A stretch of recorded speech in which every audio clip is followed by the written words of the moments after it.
নমস্কার সকলকে, আমি মোহনা চলে এসেছি এই সপ্তাহ নতুন ভিডিও নিয়ে। এই সপ্তাহটায় আমাদের এখানে কালী পুজো। আমাদের এখানে না, সব জায়গাতেই কালী পুজো, তবে যেহেতু আমি বারাসাতে থাকি, বারাসাতে কালী পুজো আগাগোড়ায় অনেক বড় করে হয়। তাই দুর্গা পুজোর থেকে বেশি বারাসাতে কালী পুজো এলে আমার আনন্দ লাগে।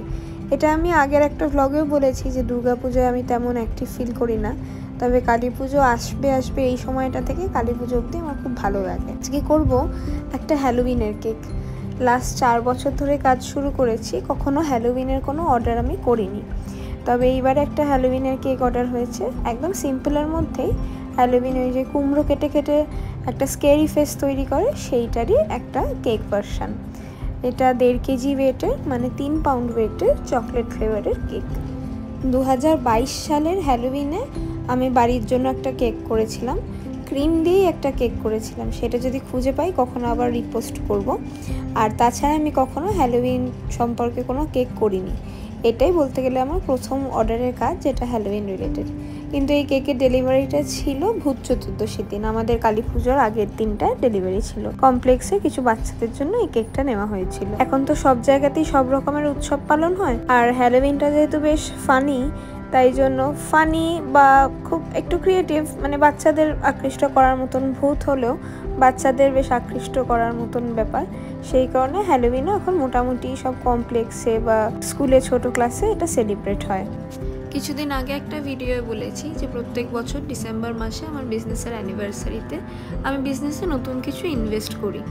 তো এই বছরও সেরকম ইচ্ছে আছে আমার কাজটাকে একটা পার্মানেন্ট রেসিডেন্সি দেওয়ার, একটা পার্মানেন্ট জায়গায় এটাকে শিফট করে নিয়ে যাওয়ার। তা সেই রকমই একটা জায়গা দেখেছি। যদি জায়গাটা নিতে পারি, আশা করি নিতে পারবো।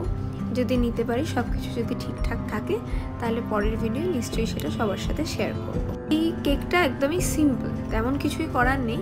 যেহেতু পামকিন, তাই আমি সাইডটা একটুখানি রিচ করে দিয়েছি, আর তারপরে একটা বেস বর্ডার করে দিয়েছি স্টার নজেল দিয়ে।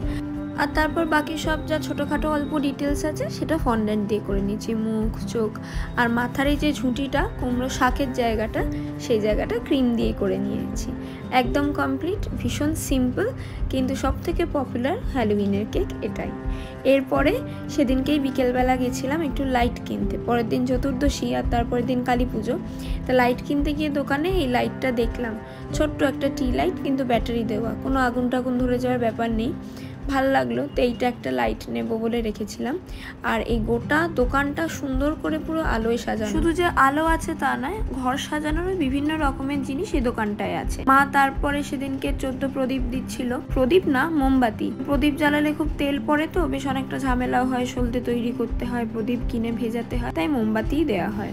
মা এখানে মোমবাতি দিচ্ছে আর আমি অপেক্ষা করছি কতক্ষণে বেরোবো। এবছরে আমার খুব ঠাকুর দেখার ইচ্ছে হয়েছে। এটা আমাদের বাড়ির মা মনসা। প্রত্যেক বছর কিন্তু আমি বেরোই না, এবছরে মনে হয়েছে যে না, অনেক হাঁটবো, হেঁটে হেঁটে ঠাকুর দেখবো, তাই চতুর্দশীর দিন বেরিয়েছিলাম। এটা আমাদের ফ্ল্যাট, এবছরে এরকম করে আলো দিয়ে সুন্দর করে সাজানো হয়েছে।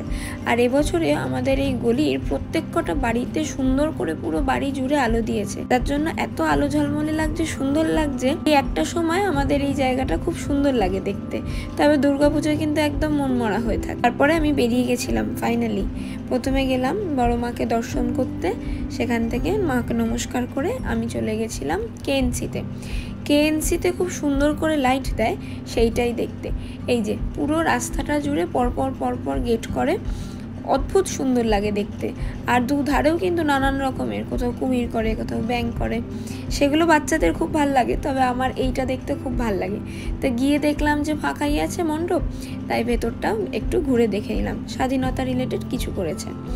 আর এই পুজোটা 5 নম্বর প্ল্যাটফর্মের একদম পাশে, সংহতি ক্লাব বা কিছু নাম দেখলাম, খুব ভালো লেগেছে পুজোটা। একদম ছোট্ট, কিন্তু রাজস্থানের থিম বা রাজস্থানের প্যালেস এরকম কিছু একটা ব্যাপার ওরা করেছে। রাজস্থানের বাড়ি মনে হচ্ছে, ফোর্ট। তো আমার খুব ভালো লেগেছে এইটা দেখতে। এমনকি ঠাকুরকেও এখানে ঘাগরা পরিয়েছিল। অনেক হেঁটেছে এই দিনকে, হেঁটে পরে আজকে খুব পায়ে ব্যথা হয়ে গেছে। তবে মনটাই আনন্দ যে যেরকম চেয়েছিলাম ঘুরে ঘুরে সেরকমই ঠাকুর দেখেছি। ভিডিওটা এখানেই শেষ করব। কেমন লাগলো আমায় অবশ্যই জানাবেন। যদি ভালো লাগে তাহলে লাইক, শেয়ার ও সাবস্ক্রাইব করে পাশে থাকবেন। সবাই ভালো থাকবেন। Thank you.